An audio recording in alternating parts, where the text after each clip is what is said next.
resolver de nuestro equipo es encontrar el área bajo la curva de la función del logaritmo natural de x evaluada de 1 a n.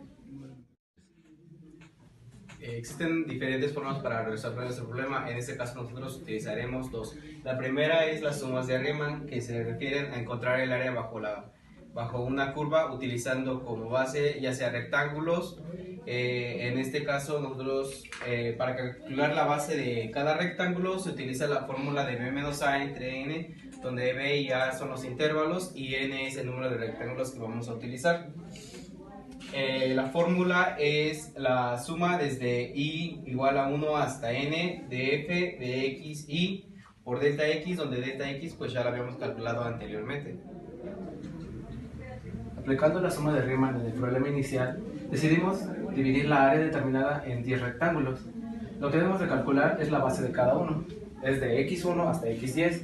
Para calcular x1, sumamos delta x, que es e-1 entre 10, e es el intervalo superior y 1 es el intervalo inferior, y n es el número de rectángulos.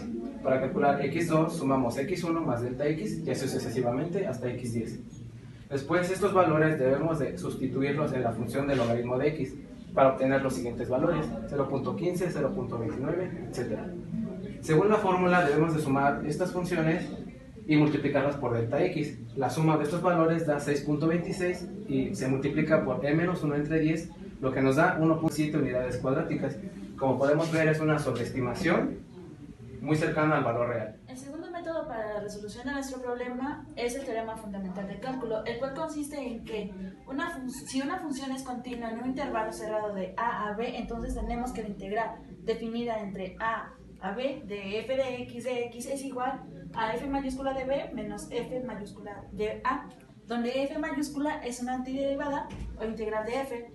Esto quiere decir que es una función tal que f' mayúscula es igual a f.